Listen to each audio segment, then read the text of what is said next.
What's good? I'm a day late. I was supposed to be on here last night, but I got in super late. I was at one of my aces' houses watching the show, so I got in super late. So I was like, you know what? I'll do the review today. Come on in tonight. Tell you about Ring of Honor's Final Battle 2022. And I'm going to give you a review for the NXT Deadline show, which I had no intention of watching. But since Final Battle actually ended kind of early, we was like, you know what? I guess we'll watch Deadline. I'm going to keep it a buck. Yesterday was actually a pretty good day for wrestling for both companies. Both companies did well yesterday. I'll take Final Battle over it because I have some things I wasn't feeling about the Deadline show, but Deadline still was a pretty good show, But I had to break down this Ring of Honor Final Battle 2022. Ring of Honor is getting ready to be in a special place, so I know people was wondering, when is this TV deal coming? Because that's what everybody was waiting on. Tony Khan has purchased the Ring of Honor Club, which is on sale for $10 a month, $9.99. So apparently Ring of Honor TV and all Ring of Honor will be on this streaming site, Honor Club, which is originally how it used to be. So I know fools was complaining about it. I said, well, one, you don't have to worry about the ratings because it's on the streaming site. Ladies and gentlemen, streaming is the way to go. I've been saying this. Fools been talking about ratings forever. I'm like, do y'all understand? So not in a not so distant future, cable TV is gonna be obsolete. It's all about streaming, ladies and gentlemen. It's all about streaming. That's where we at. Why you think everything is plus this? CBS Plus, Paramount Plus, Fox Plus, BET Plus, VH1 Plus, Disney Plus, ESPN Plus, Hulu, Netflix. The list goes on and on. It's all about streaming, ladies and gentlemen. Streaming is where we are heading. So kudos on TK on getting this on lock. So let's go ahead and break down this show. So I didn't watch the pre-show until the very end. I missed the first 3 matches, so I can't really give my thoughts on those, but I was on the money when I said who was going to win. I said Jeff Cobb would beat Mascadora Dorada. I said Daddy Magic and Cool Hand would beat Shinobi Shadow Squad. I said Willow Nightingale would beat Trisadora. Now, I was kind of mixed on this one. I said I was rooting hard for my boys Top Flight. I think I picked Top Flight. And, man, I came in right towards the end. And there was a spot on this match. Listen, I'm going to be 1,000% with you. I think we should have flipped this match and put this match on the pre-show. The first match that was actually on the pay-per-view. Top Flight, Dante Martin, Darius Martin, Matt Taven, and Mike Bennett from the Kingdom with Maria in their corner. This was a great match from what I caught. And it was a spot where Darius and Dante did this certain move and the crowd went completely ape. I think they might have had just switched up. Dante and Darius are it, man. Dante been telling us who he was for a long time. I've been wanting to see these young brothers get victories and start getting they shine. They are going to be the future of Ring of Honor tag team. So, with what happened in the main event of this show, I personally think there's a possibility that somewhere down the line, Dante Martin and Darius Martin will be the future of Ring of Honor TV. That is perfect. That is great. They had a showing for the showings, and these brothers slayed. They did what they had to do. Kudos to Matt Taven and Mike Bennett. Excellent pickup with Maria Kanellis and her husband and dude. Excellent. Listen, from what I saw, great. Now, we get to the very first match. AR Fox, Blake Christian, and Roosh and Drilistico. Now, I had Roosh and Drilistico winning this like it was nothing. AR Fox, man, I'm seeing it. I'm starting to see why people like this cat. Dude he jumps out you know how when they talk about athletes jumping out the gym, this is how he performs. He legit jumping out the gym. That's what he does. Blake Christian not that bad. And you know what you're going to get with Roosh and Drilistico. They was out here doing what they had to do. Basically had the match won until the very end. Now, I don't remember my black referee's name. I forgot his name. Homie counted. I think Roosh was being pinned. He won. Was it Drilistico? I think Drilistico. Fox does his finisher, right? And the way how he pinned, Driscoll kicked out. Now, I even think Fox was like, I think he kicked out. And he said, no, his shoulder was down. You win. So everybody was confused like a mug. And I think fans started saying, you effed up. So they just went with it. So then AR Fox just got beat down. And that's how the match won. So finished. So backstage, because they beat the brakes off the official and they did this, apparently TK suspended them. They've been suspended. Now, the only one that didn't get suspended is 10. 10 has something to say, and he's going to address it either on Dynamite or on Rampage. So, like I said, first, I would have switched the tag team matches. I would have put Top Flight versus The Kingdom and had this match right here on the pre-show. But overall, decent tag team match. So, next, we get the Ring of Honor's Women's Championship. Now, I had Athena. I said Athena was going to win this. This was Athena's moment. Man, I'm going to be 1,000%. I used to think Mercedes Martinez was good. I'm going to be 1,000%. Mercedes Martinez, man, I don't know what it is. I don't know if it's just age. I don't know if she's because she's just been injured a lot. But Athena carried this match for most of it. Athena was selling her behind off. Athena made you think that Mercedes was going to win this match. But Athena overcame. She did her finisher. And she get. Now, this is the sad part. Now, Athena is the heel, right? Mercedes was the baby face. Those fans don't care nothing about Mercedes. Them fans didn't care nothing about Mercedes, but they love Athena. And this was Athena's moment. Athena got her shine on, and she is now your new Ring of Honor Women's World Champion. Kudos to Athena. Now, the women's division is in good hands on Ring of Honor. This is going to be great for Athena. Moving forward, listen, I'm looking forward to it. I'm looking forward to it. So, decent match. Next, Keith Lee and Swerve Strickland versus Shane Taylor and JD Griffin. Now, I was wrong as two left shoes on this because everybody and their mama know we've been waiting on the split of Keith Lee and Swerve Strickland. And I said, this is the end of Keith and Swerve as we know it. Swerve is going to turn on Keith and he's going to align himself with Shane and JD Griffin, which is going to cost them the match. And Keith Lee and them are going to lose. No. Keith Lee finds a way to win, even with Swerve walking off, because once again, it was a miscommunication. Keith Lee went to go knock out Shane and JD Griffin, and he ended up knocking out Swerve. Now, that right there made you think, okay, Keith Lee was going to lose. With everything going on, Shane and JD Griffin still lost to Keith Lee. Man, that is saying something. So what is the story? The story is Keith Lee better than Swerve? When they lost the tag team titles and Keith walked out, Swerve can get the job done. Swerve walks out on Keith. Keith still gets the job done. This is only the beginning of the feud, and we are ready for it because I understand Keith and Swerve gonna bang. When they finally officially get their hands on one another, that match is gonna bang. This was a very good tag team match. Listen, I've seen Shane Taylor wrestle before, but I've never seen the JD Griffin cat. JD Griffin is a submission type of wrestler. He's very submission hands-on based on what I was seeing in the ring from him. Very hands-on. I said, this young man he got is, because people always talk about the submission holds and the submission stuff. He had a Kamala clutch on him and everything. And Shane Taylor, Shane Taylor and Keith Lee are two big dudes that you are not, what they do in the ring, they shouldn't be able to do for the size that they are.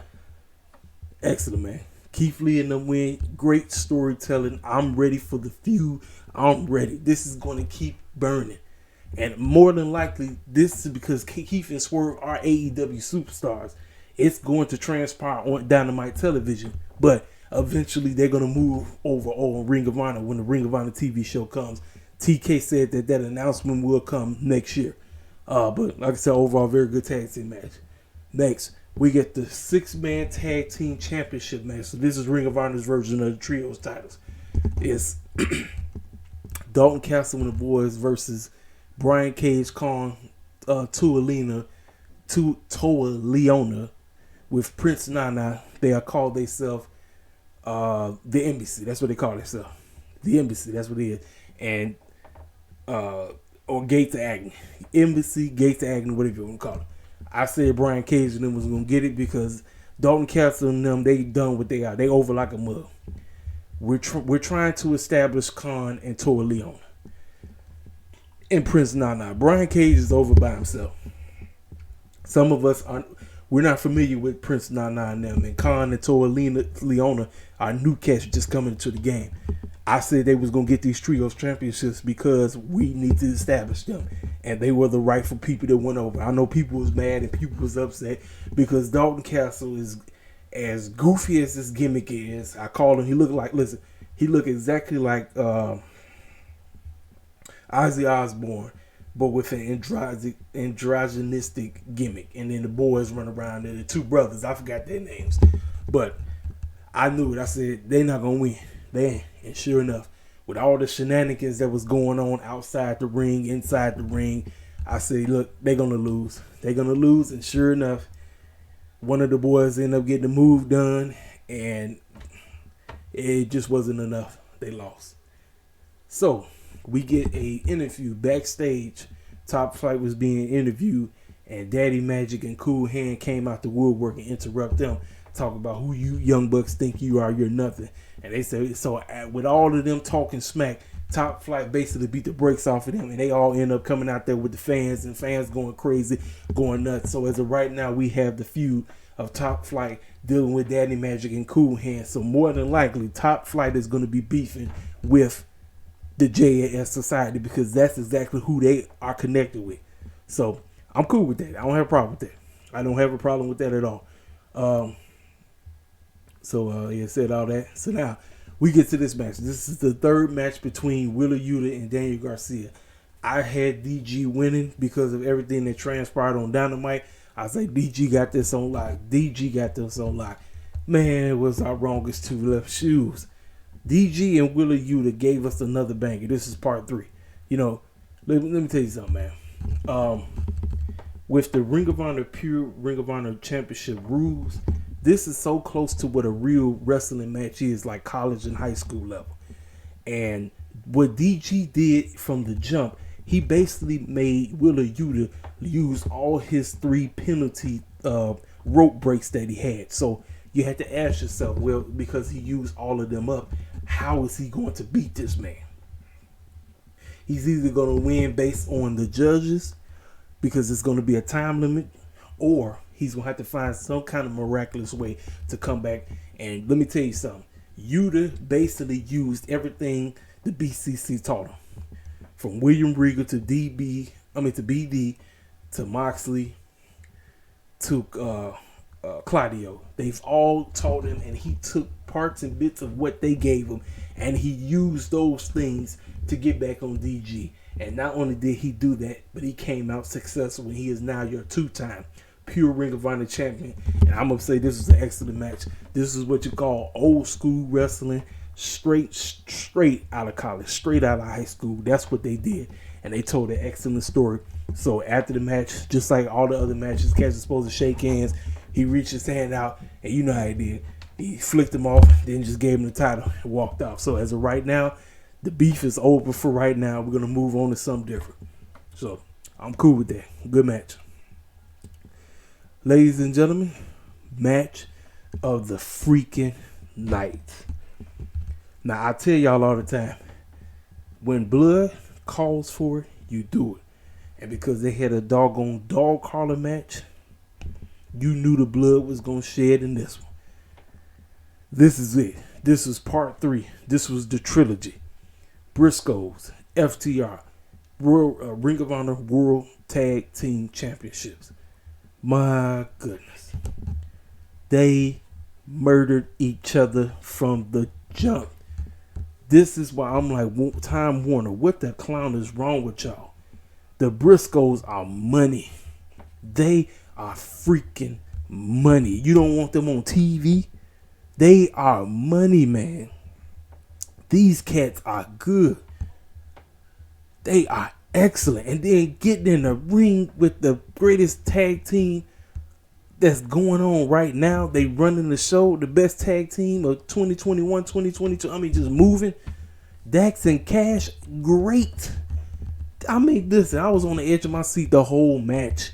These cats kept me acting a fool. I mean, you talking about getting busted open in the head, using the doggone dog collar chain itself, running through tables, getting whacked with chairs. They was going up I mean, listen, these cats, they tore each other up, ladies and gentlemen. They murdered each other. This was a freaking murder scene. I'm telling you, talking about people be talking about ECW days. Look, they legit brought ECW days back into this. This was violent to the core. They murdered each other, man. These clowns murdered each other. They tried to kill each other for real. And listen. FTR had this one. Then the Briscoes had this one. I mean, look, you were so freaking and this is the sad part. The fact that we were so freaking invested in this match. Could you imagine if they had opportunities to build up to this match on TV? We would look. We already saying this is the match of the night. Everybody outside of people who hate AEW or anything that has to do with AEW, everybody who know that this was excellent was giving it nothing but praise. Everybody was. I'm like, but could you imagine if they had the opportunity to get you more hyped for this because they was allowed to be on TV? Man, my goodness. They delivered, man. They freaking delivered. I take my hat off to all four of these cats. All four of them. They went at it. Briscoes with every inch. They managed to do it. FTR is no longer your Ring of Honor World Tag Team Champs. The Briscoes are your new Ring of Honor World Tag Team Champions, and rightfully so. This was excellent. This was great. I loved it, man. I loved everything about it. So, after the match, Briscoes walk off. Fans are clapping. They standing ovation. And then them A-boys came out and just basically beat the Dax. First of all, Dax and Cash is already beaten up. So the A-boys come out there and just straight murder them. Then, after that, that's when the Briscoes tried to run out there and they disappeared. So they got up, picked them up, hugged them, embraced and everything. It was great. And I think Dax said something about he gonna whip the brakes off the A-boys when he get an opportunity or something like that. But man, Time Warner messed up an excellent storytelling build up with this because it would have been great. It would have been phenomenal because the match was great. The match was phenomenal. I know the storytelling in the match itself was great. I mean, I can't give this more praise than I'm giving it. I enjoyed it so much. Like I said, it was the match of the night for me. I mean, man, they went at it. So then there was another thing too. I was saying, how the clown was this not the main event? Because even as good as both of these two matches was, I knew these two matches was not going to follow that match. I'm telling you, they wasn't. So we get the Ring of Honor World Television Championship, Samoa Joe versus Juice Robinson. So I'm sitting up and saying to myself, like, well, Wardlow is gunning for that TNT title, so maybe he might come out there and help Juice Robinson contain this championship. Now, matchup kind of started off kind of slow, but as time came through, Juice Robinson was out there actually doing. Now, I didn't realize this. Juice Robinson actually has an inch on Samoa Joe. I didn't realize that he was legit taller. So obviously that's where Juice Robinson had the quote unquote advantage. But Samoa Joe is going to be Samoa Joe. And sure enough, as they were going, Juice Robinson out here thinking like, oh, I'm about to run out of here with the championship. No, sir. No, you didn't. You forgot who you dealing with. You dealing with the muscle buster man himself. And that's exactly what he did. Handled the business. Got that man. Did the muscle buster. 1, 2, 3. Match over. Match freaking over. Knocked the man out. Knocked him out cold. Good match. Very good match. Next, we get to the main event. Now, my mind is going, well, what's the best story to tell? What is the best story? Because they've been running it with this thing that Claudio hasn't won a big one, which technically he did because he beat, you know who. He beat Jonathan Gresham, who apparently is back in Impact now. As if that's not a surprise. Claudio and Jericho went out there and gave you an old school mat type of wrestling match that you would see. It was a little bit of new and a little bit of old. But you know Cesaro gonna do his thing with the doggone. I call him Cesaro. Claudio did his thing with the Claudio swing. Jericho was acting extremely cocky, and he even had, you know who, 2.0 coming out there to help him. And with 2.0 coming out there to help him, they even gave him the bat. He used the bat, and it still wasn't enough. Oh, I'm sorry. I forgot to tell you this. In the tag team match for the tag team titles, the match was so bloody that they even had the referee get busted open. I said, man, look at that. Man, he got busted. My man's got busted open. They had to get another ref in there to finish it up. I was like, man, my dude got busted open. And shout out to, I think it's Ian and Capri. I think that's the two ring announcers. Listen, they did a phenomenal job. They did a great job with the commentary. TK did the great job. Whatever he's paying, pay them extra.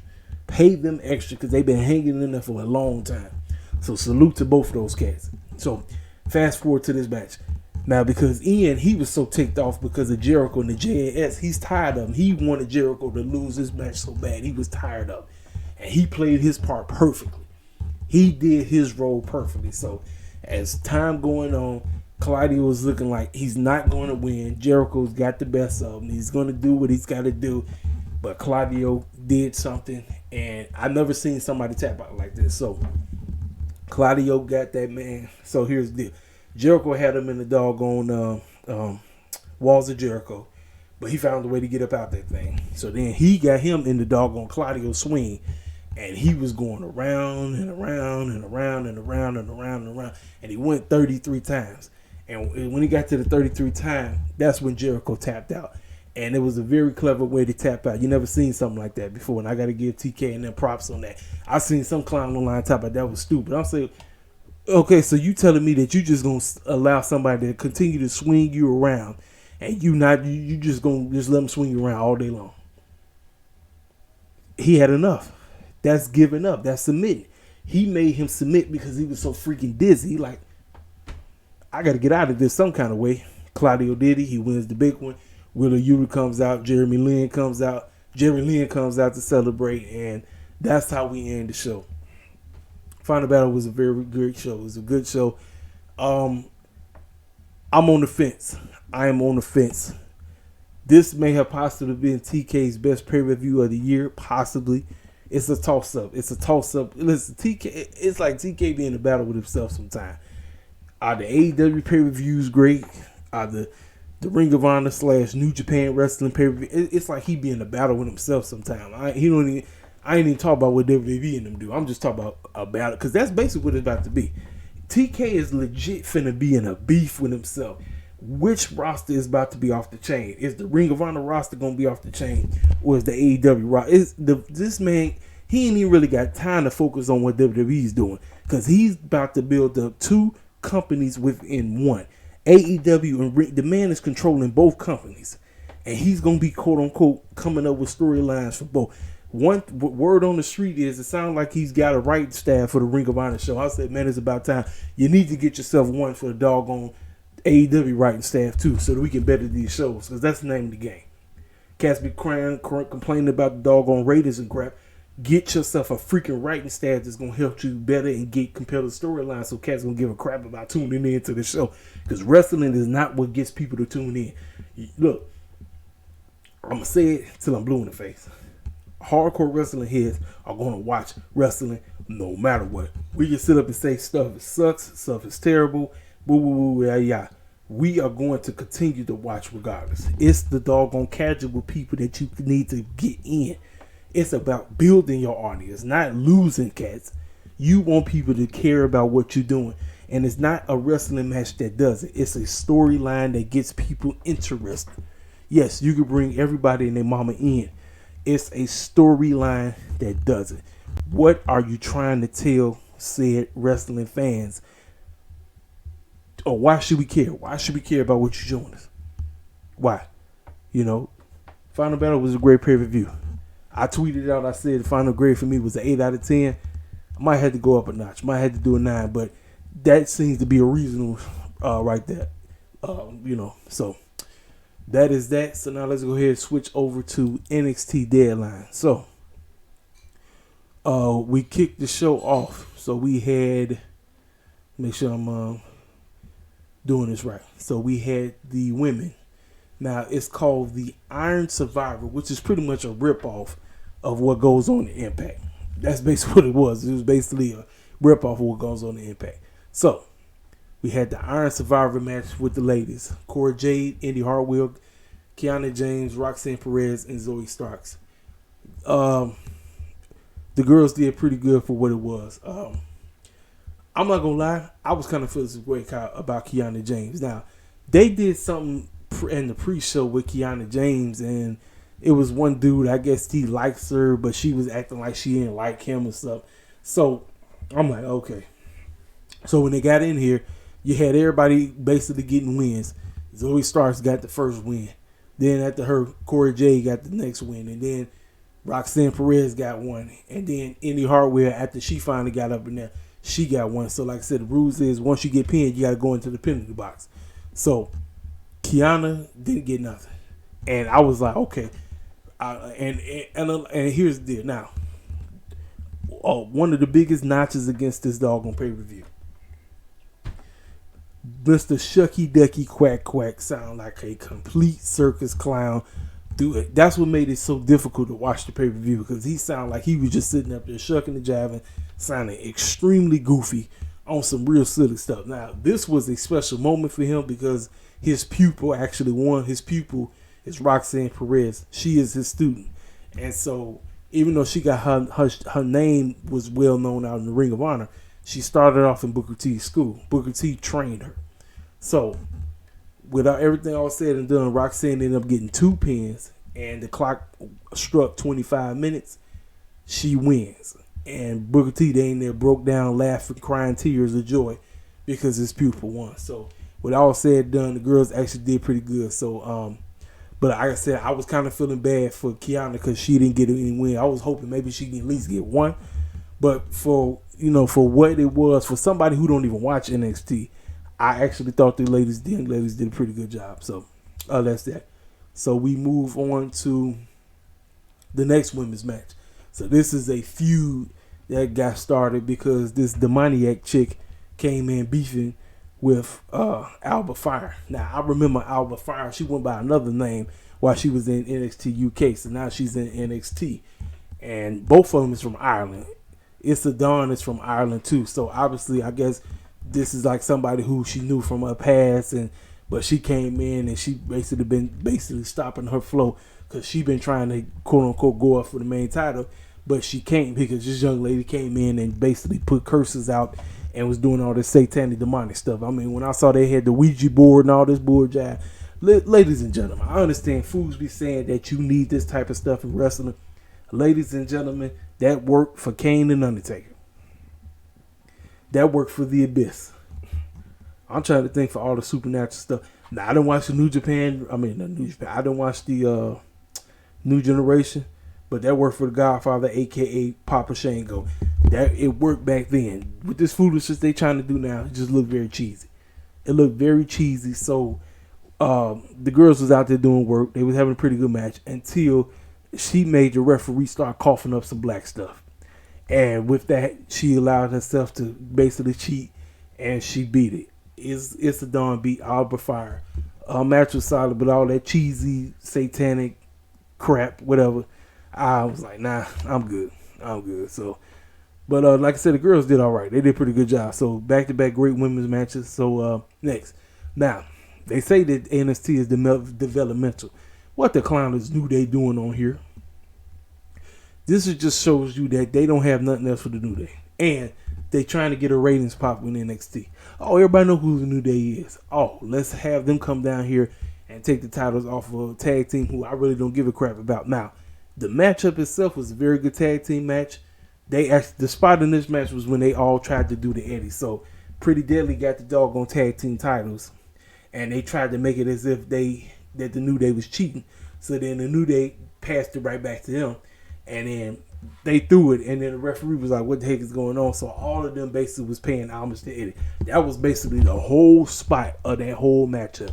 So Outside of that, New Day ends up winning, and I didn't see it. I said, what's the whole point of them coming down there? It's only just a sparkle rating. They not from there. They on the main roster. Why are they going back down to developmental to win some developmental championship? So, yes, the New Day have captured all championships, but another spot I didn't like. They had Kofi out there buck dancing. Buck broken, that's what he is. Well, he out, a grown man out there twerking. I don't give a crap what you got to say. You can say, oh, this is nothing, this is no. Yes, it is. You're not going to see nobody else that doing that but us. And they make sure they purposely have us out there doing this foolishness because that's what it was. A grown man twerking. Dude, I'm trying. And then here's the deal. They had homeboy from Pretty Deadly doing the same thing. I don't know if it was Elton or Kit, but he tried. Like, it was stupid. And they talk about have a twerk fan. Like, twerk out. No, that was stupid. That was idiotic and retarded. Just stupid. I don't care what nobody got to say. Stupid. Shout out to my main man G Nation who put the tweet out talking about Buck broken because that's exactly what it was. Buck broken to the core. I don't want to care. You can be mad at me all you want. But New Day ended up winning. They have now captured every gold, all the gold, every one of them. Kudos to them for doing so. But still, why the clown would you send them down there to win developmental tag team championships, which they don't need. You know. But it is what it is. And more than likely, they probably going to lose it come WrestleMania time because what does the New Day do? What are the New Day known for? Having championships, holding them all the way to the big dance, and when they get to the big dance, they always lose. It's the same thing over and over and over again. Should have won it this past WrestleMania, but Vince and them said, nope, because you guys are nothing more than shucking and jiving clowns. Now listen, I tell you all the time, Woods, man, listen, he can talk his behind off. Woods can cut the promo like the best of them, man. Listen, Kofi and them, they are great wrestlers, man. But all this shucking and jiving is just not my cup of tea. I don't get down with the buck dancing. Fools, y'all can love the buck dancing all you want. I will never get down with the buck dancing. This is why it's kind of hard to get behind somebody that look like me in the E, because somewhere down the line, we're either going to be sitting up there shucking, jiving like the New Day, sounding like a complete buffoon like Booker T, and I think the other young man name was Vincent or Vic, whatever his name, him on commentary. We're going to be sounding like Booker T, sound like a complete clown on some real goofy stuff. So, after the match, backstage, the female tag team champions, which is Kaden Carter and Katana Chance, ran up on Idris, Malik, and Odyssey Jones. Next thing you know, what they call it? So Toxic Attraction ran up on them, said we beat you in a non-title match, so therefore we deserve a tag team title. They said, well, yeah, you did, but that it wasn't for the title. So meet us next week on NXT television and for these times, something like that. I was like, yeah, whatever. So then after that, you see these other chicks then ran up on the other girls and started beating up bricks off of them. So they just basically trying to hype up, the NXT show. Now, we get to the men's number one. Oh, yeah. So, with Roxy Perez winning the Iron Survivor, she has a shot against Mandy Rose for the NXT Women's World Championship. So, this is for the men. You have Axel, Carmelo Hayes, Grayson Waller, JD McDonough, and Joey Grace. These 5 men put on a banger. This was by far the match of the night on NXT Deadline. I ain't never seen Axel wrestle before. I've seen everybody else. I'm like, Joey Gacy really never jumped off the TV for me until I seen him in this. I've seen JD McDonough do what he got to do. I've seen Grayson Waller. Grayson Waller. He's another one. Now, Carmelo Hayes is one of those cats that I've seen him. I know what he can bring to the table. And when you take the gloves off, the young man is going to shine. There was a lot of people who wanted this young man to win. And he looked like he was going to win. But Grayson Waller came out the woodwork and handled the business and stole it. This was Carmelo Hayes had this one, but Grayson Waller came out first. When Grayson Waller came in, he came in and got 2 wins back to back in under 30 seconds. It was like 1, 2, 3 got the win, 1, 2, 3. Then, like I said, Joey Gacy was coming out there just balling out. So the JD McDonough, he was Kiana James. So him and G and Kiana on the same page. He got absolutely no wins. He got nothing. And this Axum young man who is a luchador from the UK, I said, I don't know how that worked, but he was out there putting in work. All 5 of these cats out there, they went in. They went in. I said, man, ain't nothing following this. I said, I don't care what Apollo and Brian Breaker do. They ain't doing nothing. I mean, they going to probably have a decent match, which they did, but I knew what they did wasn't going to follow that. I knew it. And all 5 of these cats shine, but the man who won was Grayson Waller. Grayson Waller is now your new number 1 contender. Does that mean he's going to defeat Brian Baker come the New Year's Eve episode? Possibility. I know Fools want Carmelo Hayes to win, but again, like I tell y'all all the time, y'all know dang well they don't want us winning no main championship. Y'all know how the stuff work. Come on now. Let the elevator go up to the top. Y'all know how the script work when it's concerning black wrestlers in WWE. You know how the game work. You know how the game work. We only able to win mid-card titles. We're not allowed to win the main title. Come on now. Come on. So, I know fools think that he going to end up staying and winning and stand and deliver. No. Carmelo Hayes getting called up, ladies and gentlemen. He probably going to be at the Royal Rumble. Just telling you right now.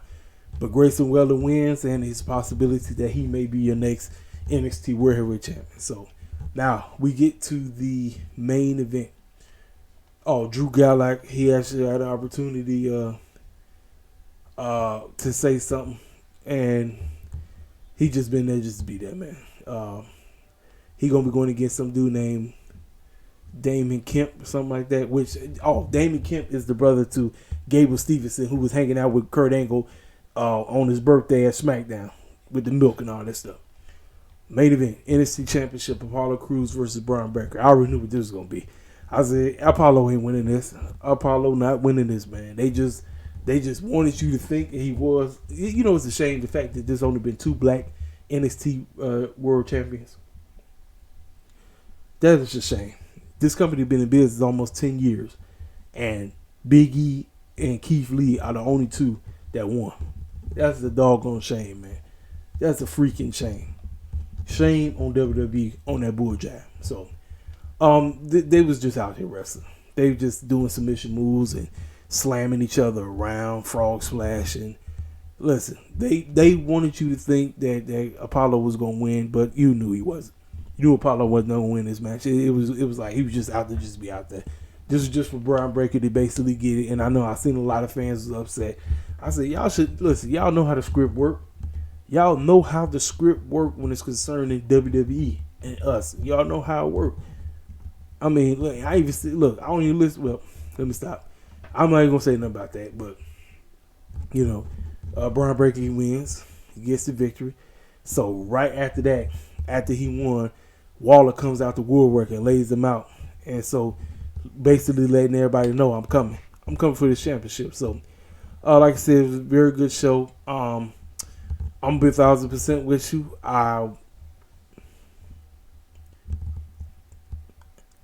I'm back and forth on the score because I'm trying to be unbiased. Like I said, I told you the Knox, that garbage supernatural bull jive, didn't care nothing about that. Booker T sound like a complete bozo. You know, but like I said, match quality. Let me tell you something. Overall, yesterday was an excellent night for wrestling. If you call yourself a wrestling fan, you should be very proud that we got great wrestling. I didn't even care nothing about this show, and I actually went away thinking I watched a pretty good show. And the fact that this was booked by Shawn Michaels, who can't book NXT worth his life, did a pretty good job with the booking of this pay-per-view. He did a very good job. I got to give him props, you know. So overall, I'm going to give this show, I'm going to give this show an 8. I'm going to give it an 8. I'm going to give it an 8 out of 10. I give this show an 8 out of 10. So I said that Final Battle was a 9 out of 10. I'm giving this show an 8 out of 10. Great night for wrestling. What y'all think? Y'all hit the comment section up. Y'all tell me what y'all feel about the show. Y'all tell me about everything. Like, hit the comment section. If you're new to this channel, feel free to subscribe. Like I said, we just gonna keep growing this channel. Like I said, I appreciate everybody who's still been rocking with me. Make sure you like this video. Do what you gotta do. I'll talk to y'all cats later. I'll let you boy.